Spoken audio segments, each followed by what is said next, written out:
Բարև ձեզ։ Դուք դիտում եք հեռանկարը եւ այսօր իմ զրուցակիցն է իրանցի քաղաքագետ տարածաշրջանային հարցերի վերլուծաբան Էհսան Հուշմանդը։ Շնորհակալություն մեզ հյուրընկալվելու համար։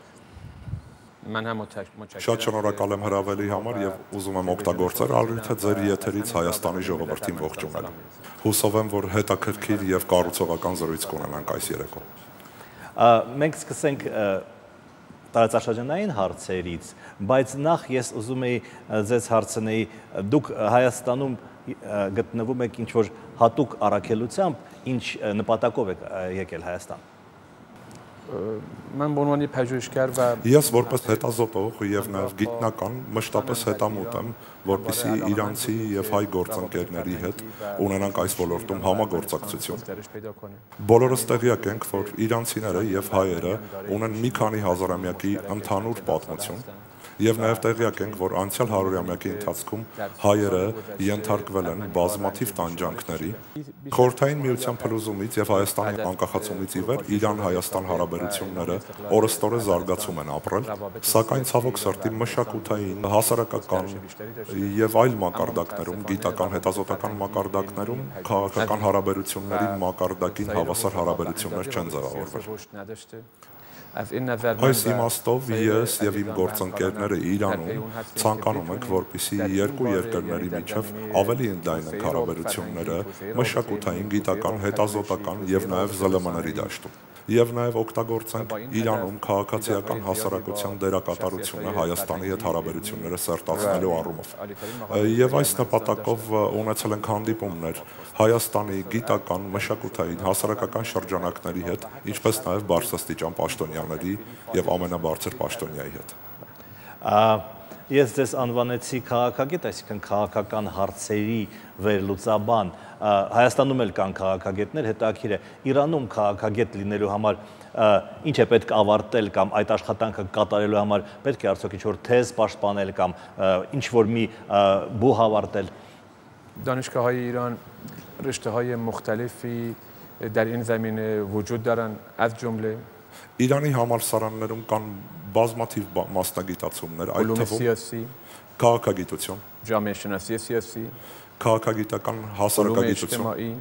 հասարակական գիտություններ, روزنامه نگاری، ժուրնալիստիկա, روابط بین الملل միջազգային و հարաբերություններ رشته‌هایی از این եւ նմանատիպ այլ մասնագիտացումներ պատրաստում են ուսանողին, որպեսզի նա հետագայում կարողանա աշխատել որպես քաղաքագետ, վերլուծաբան, ինչպես նաեւ լրագրողական դաշտում ներկայություն ունենա։ آماده می‌کنه. البته صادقانه Պետք է նշեմ, որ Իրանում, ինչպես հավանաբար նաև Հայաստանում, բոլոր այլ անձինք, որոնք ներկայանում են որպես վերլուծաբաններ,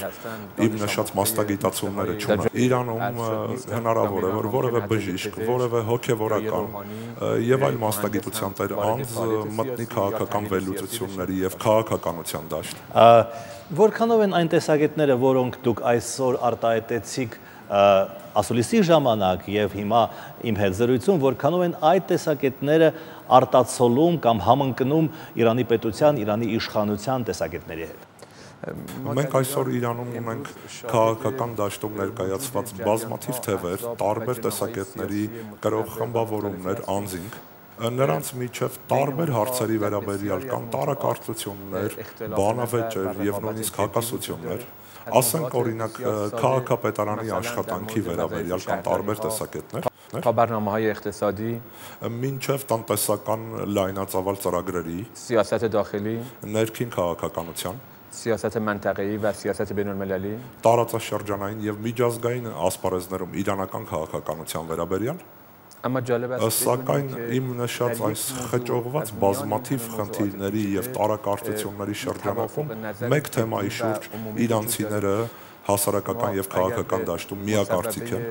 Հավանաբար ուշադրություն եք դարձրել 2 օր առաջ Իրանի մեջլիսում հաստատված Մեղրի Նորդու սահմանային անցակետի համատեղ օգտագործման համաձայնագրին մեջլիսի պատգամավորներից 1%-ից ավելի պակաս 2-3 հոգի են դեմ քվեարկել այդ օրինագծին։ و Եվ հաշվի առնելով այն, որ Իրանի խորհրդարանում ներկայացված են քաղաքական տարբեր ուժեր, տարբեր կարծիքներ ունեցող պատգամավորներ, որոնք տարբեր խնդիրների շուրջ երբևիցե միակարծիք չեն այս աստիճանի, պետք է նկատի առնել, որ նման համաձայնագրի ընդունումը ձայների այսպիսի մեծ քանակով ցույց է տալիս, որ Հայաստանի հետ հարաբերությունների ոլորտում որևէ տարակարծություն չկա։ Եթե որևէ գիտական հետազոտական ծրագիր ենք սկսում, եթե նման մի ծրագիր սկսենք եւ Իրանի թե պաշտոնական, պետական լրատվամիջոցների հրապարակումները եւ թե մասնավոր ԶԼՄ-ների հրապարակումները փորձենք վերլուծել, քանակական առումով Հայաստանի եւ Հայաստանին առնչվող նյութերի քանակությունը Հարավային Կովկասի այլ երկրների համեմատ ակնհայտորեն կգերակշռի։ Եվ կուզենայի նշել, որ նաև հայ վերլուծաբանները ներկայացված են իրանական ԶԼՄ-ների դաշտում եւ այս գործընթացի ականատեսն ենք մենք այժմ։ Կուզենայի մեկ օրինակ բերել։ Իրան անունով թերթը Իրանի պետական թերթերից մեկն է եւ համարվում է ամենամեծ վաճառք ունեցող լրատվամիջոցը եւ շատ հազվադեպ է պատահում, որ ոչ իրանցի այդտեղ որևէ նյութ հրապարակի։ Օրինակի համար մեկ անգամ եղել է Շվեդիայի եւ Ֆրանսիայի արտգործնախարարների հրատարակած նյութերը, սակայն պարոն Ոսկանյանի հրապարակումը այդ թերթի առաջին էջում տպագրվել է։ Նրան ճանաչում են իրանական հասարակության տարբեր շերտերում եւ նրա հրապարակումները տպագրվել են տարատեսակ հրապարակություններում։ Այս մեկ օրինակով եւ նաեւ այլ օրինակների վրա կարելի է ցույց տալ, որ Իրանի քաղաքացիական հասարակությունը եւ պաշտոնական շրջանակները Հայաստանի հետ հարաբերությունների սերտացման առումով որևէ տարակարծություն չունեն։ Իհարկե, չեմ կարող դեզանից թաքցնել, որ որոշ անձինք, որոշ խմբավորումներ կան, որոնք Հայաստանի եւ Իրանի թշնամիներ են եւ կողմնակից չեն նման հարաբերությունների սերտացմանը, սակայն նման փոքրաթիվ խմբի արկայությունը երբևիցե չի կարողացել հայկական ներկայությունը իրանական ԶԼՄ-ների դաշտում կանխել։ Այս առումով կուզենայի հստակորեն հայտարարել, որ Իրանի հասարակական քաղաքական մտքում, Իրանի փորձագիտական շրջանակներում, Իրանի պաշտոնական շրջանակներում Հայաստանի հետ հարաբերությունները սերտացնելու եւ ավելի մտերմացնելու առումով որևէ տարակարծություն գոյություն չունի։ Մենք դեռ կխոսենք հայ-իրանական հարաբերություններից, ես մի քանի հարց ունեմ տարածաշրջանի վերաբերյալ, մեր տարածաշրջանը անհանգիստ է, Հարավային Կովկասում խնդիրներ, Սիրիայում խնդիրներ, Իրաքում խնդիրներ, դրանք ունեն միևնույն ծագումը կամ միևնույն տրամաբանությունը, թե դրանք այնուամենայնիվ տարբեր ձևով են առաջացել։ Փոքր վերլուծության ենթարկենք առկա իրավիճակը, եթե առաջին հայացքից կթվա, որ Սիրիայում, Իրաքում եւ Հարավային Կովկասում առկա հակամարտությունները տարբեր ծագում եւ տարբեր բնույթ ունեն, եւ եթե կոնկրետ լոկալ վերլուծությունների ենթարկենք, հաշվի առնելով նշված 3 տարածաշրջաններում, Հարավային Կովկասում, Սիրիայում եւ Իրաքում ուժերի հավասարակշռության խնդիրը, ապա դրանք տարբեր են, սակայն եթե խոշոր հաշվով դիտարկենք բոլոր առկա հակամարտությունները եւ խնդիրները, կարելի է որոշ ընդհանուր գծեր գտնել այս ճգնաժամերում։ Դրանցից մեկը արտատարածաշրջանային ուժերի գործունեությունն է եւ երկրորդը տարածաշրջանային ուժերի մրցակցությունը։ Եթե իմ նշած վերլուծությունների երկու մակարդակները միաժամանակ փորձենք օգտագործել, մենք կարող ենք ունենալ շատ իրատեսական մի վերլուծություն, այլ խոսքերով նշված յուրաքանչյուր տարածաշրջանում ուժերի հավասարակշռությունը եւ հատկապես Իսրայելի ներկայությունը այս հակամարտություններում իրենի ցույց է դնում, որպես օրինակ կուզենայի ներկայացնել, որ դուք էլ ականատեսնեք ձեր նշած բոլոր 3 հակամարտությունների համատեքստում թուրքական միջամտությունը առկա է թե Արցախում, թե Իրաքում եւ թե Սիրիայում։ Մի դեպքի մասին էլ ուզում եմ ձեզ հարցնեմ, ձեր կարծիքը, ինձ թվում է արտառոց մի դեպք է տեղի ունեցել, որ մի շարք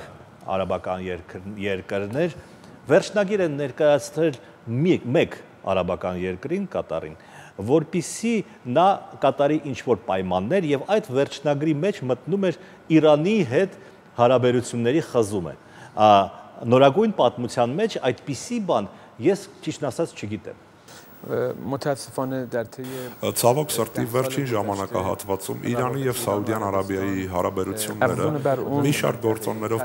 պատճառաբանված սառել են եւ բացի այն իրադարձությունը, որը տեղի ունեցավ արաբական երկրներում եւ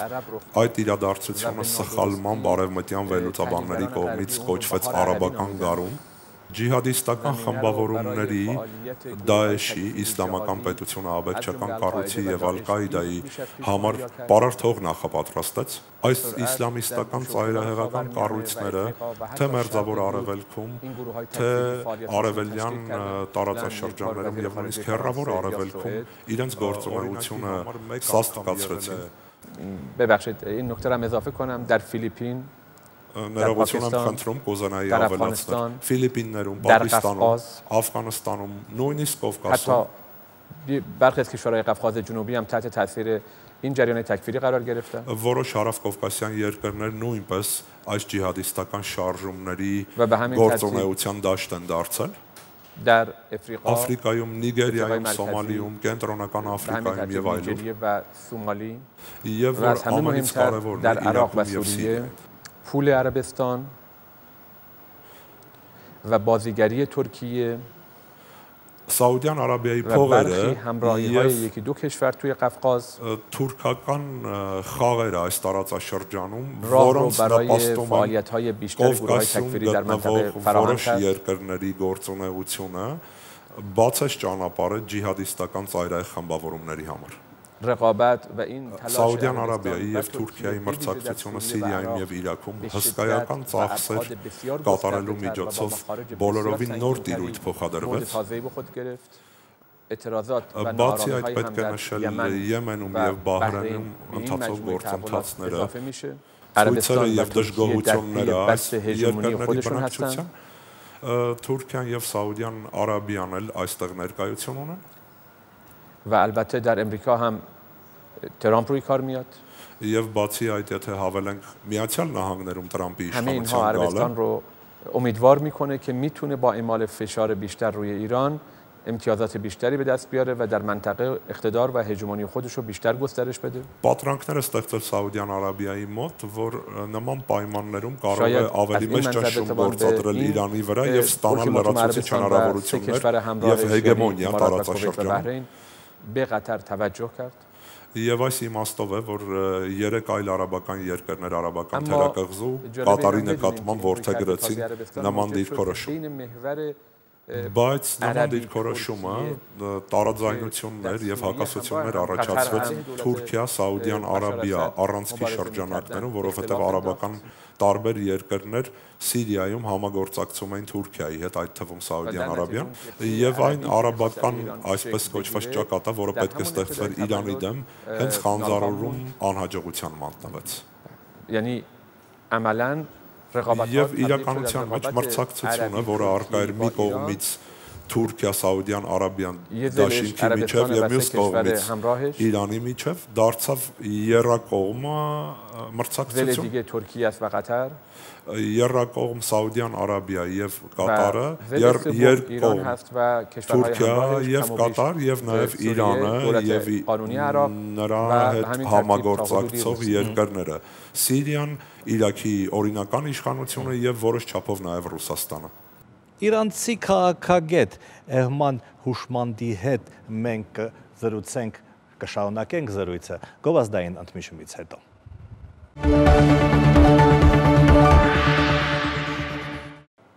Դուք դիտում եք հեռանկարը եւ ես զրուցում եմ իրանցի քաղաքագետ տարածաշրջանային հարցերի վերլուծաբան Էհման Հուշմանդի հետ։ Մենք հիմա անցնենք արդեն հայ-իրանական հարաբերություններին։ Դուք ասացիք, որ քաղաքական մակարդակով դրանք բավականին բարձր են, բայց այդ 25 տարի հավաքած քաղաքական կապիտալը չի վերածվում, իմ կարծիքով, չի վերածվում ավելի սերտ տնտեսական հարաբերությունների։ Դուք էլ պարոն Աբրահամյան, որպես վերլուծաբան եւ լրագրող շատ հետաքրքիր հատկանիշ նկատեցիք այդ հարաբերությունների։ Մոտավորապես 1 տասնամյակ է, որ Իրան-Հայաստան առևտրային շրջանառությունը տատանվում է $300 միլիոն շրջանակներում։ այս թիվը որևէ մեկի համար ընդունելի չէ։ Հարաբերությունների տնտեսական ծավալները կարող են հասնել մի քանի միլիարդ դոլարի։ Մենք պետք է համապատասխան ենթակառուցվածքներ ստեղծենք երկու երկրների միջև այս ոլորտում հարաբերությունները զարգացնելու համար։ Դրանցից ամենակարևորը հաղորդակցության ուղիներն են, ցամաքային, ավտոճանապարհի եւ երկաթուղու տեսքով եւ օդային, կողմերի կատարած կապիտալ ներդրումների գարանտիաները համապատասխան երկրներում, տնտեսական հարաբերություններում նոր ոլորտների եւ նոր ներուժի հայտնաբերումը եւ օգտագործումը, համատեղ հետազոտական ծրագրերի անցկացումը երկու երկրների տնտեսական ներուժի մասին հստակ պատկերացում ունենալու առումով, որը կարող է գիտական լուրջ օժանդակություն լինել թե քաղաքական գործիչների, թե տնտեսական ոլորտով զբաղվող անձանց համար երկու երկրներում էր։ Ցավոք սրտի, թե իրանական կողմը, թե հայկական կողմը այս ոլորտում չեն արել ամբողջությամբ այն, ինչ կարելի էր անել։ Որպես վերլուծաբան կարող եմ որոշակի քննադատական խոսք հնչեցնել նաև Իրանի կառավարության հասցեին, թե ինչու այս տարիների ընթացքում անհրաժեշտ քայլեր չի ձեռնարկել այս ոլորտի բացը լրացնելու ուղղությամբ, եւ ինչ որ առումով քննադատեմ եւ բողոքեմ նաև մեր հայ որոշումներ կայացնողներից, թե ինչու ավելի լրջությամբ չեն մտել այս ոլորտ, առկա հնարավորությունները չեն օգտագործել։ Հայ կապիտալ ներդրողները, որոնք կարող են գումարներ բերել Ֆրանսիայից, Ռուսաստանից, Միացյալ Նահանգներից, հայկական սփյուռքը, ցավոք սրտի ներկայություն չունեն Ջուլֆայի տնտեսական տարածաշրջանում, այլ երկրներ այդ տարածաշրջանում բավական մեծ ներդրումներ են անում։ Մեկ այլ օրինակ կուզենայի բերել Իրանի հանդեպ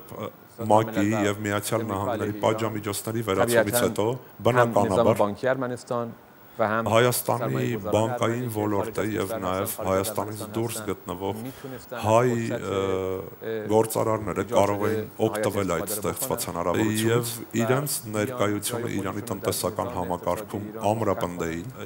Ես ուզում եմ առանձին հարցնել երկաթուղու մասին։ Եթե մենք նայենք քարտեզին, ապա Իրան-Ադրբեջան քարտեզը,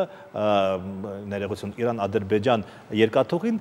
ձեզ կկապի Ռուսաստանի հետ։ Իրան-Հայաստան-Վրաստան երկաթուղին ձեզ կկապի Եվրոպայի հետ։ Այսինքն երկուսն էլ ըստ երևույթին կարևոր են, եւ որն է Իրանի համար ձեր կարծիքով առավել ռազմավարական։ Որպես անձ վստահ եմ, որ երկրորդը շատ ավելի ստրատեգիական է։ Մի քանի տեսանկյունից, որովհետև Ռուսաստանի վրա ելք ապահովելու համար մենք ունենք Կասպից ծովով ծովային ճանապարհ, մյուս կողմից էլ ցավոք սրտի երկաթուղային հաղորդակցությունը Եվրոպայի հետ Իրանի համար ապահովում է Թուրքիան, հետևաբար Հայաստանի ուղղությունը կարող է բազմակի կարևորություն ունենալ մեզ համար։ Եթե նույնիսկ պատկերացնենք, որ այս երկաթուղին Վրաստանի միջոցով նաև չի ապահովելու Իրանի ելքը դեպի Եվրոպա եւ լինելու է միայն երկկողմ Հայաստան-Իրան, ապա այս երկաթուղու առկայությունը տարածաշրջանային կայունությունը եւ անվտանգությունը ամրապնդելու է։ Ցավոք սրտի Իրանում տեսակետ կա, որ հայկական կողմը այնքան էլ չի ջանում այս ուղղությամբ։ Հատկապես, որ որոշ ժամանակ առաջ նաև իրանական ԶԼՄ-ներում տարածվեց ռուսական երկաթուղիներ կազմակերպության նախկին նախագահի հայտարարությունը, որ այս երկաթուղին տնտեսական շահավետություն չունի։ Որոշ իրանցի վերլուծաբաններ կարծիք հայտնեցին, որ արտատարածաշրջանային կամք չկա այս ծրագիրը հաջողությամբ առաջ տանելու համար։ Սակայն ես կարծում եմ, որ Հայաստանի կառավարության նպատակասլության եւ կամքի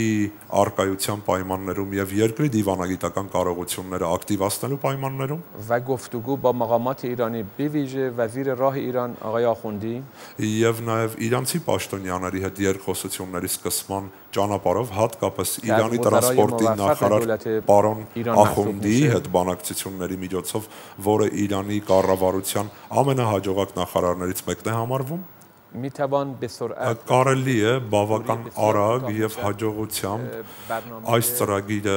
հասցնել պայմանագրի ստորագրման մակարդակի այս եթերի հնարավորություններ օգտագործելով կուզենայի հորդորել Հայաստանի որոշում կայացնողներին, որ այս երկաթուղու կարևորությունը միայն տնտեսական դաշտում չէ,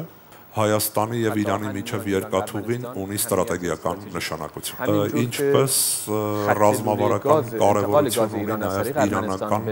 գազը Հայաստանի եւ Վրաստանի միջոցով Եվրոպա հասցնելու ծրագիրը։ Տեղյակ եք, որ պատժամիջոցների վերացումից հետո Իրանը ոտքի է կանգնում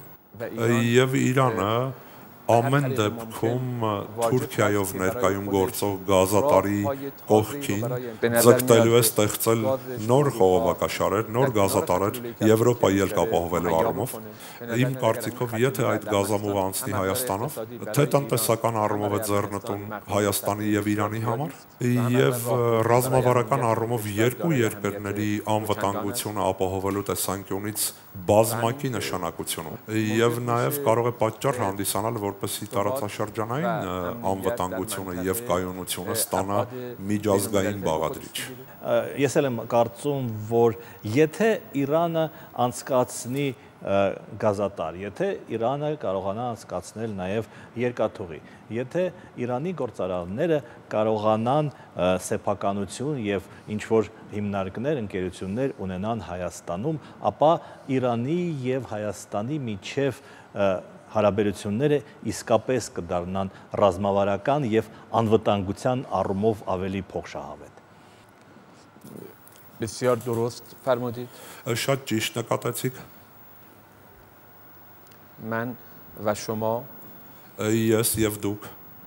و سایر همکاران ما եւ մեր այլ գործընկերներ و پژوهشگران، تحلیلگران، استادای دانشگاه و اون کسانی که میتونن روی افکار عمومی اثر بگذارن հետազոտողներ, վերլուծաբաններ, համալսարանական շրջանակներ, այն մարդիկ, որոնք կարող են հասարակական տրամադրությունների վրա ազդել, պետք է օգտագործեն իրենց հնարավորությունները եւ գործիքակազմը, որպեսզի պատրաստենք հասարակական կարծիքը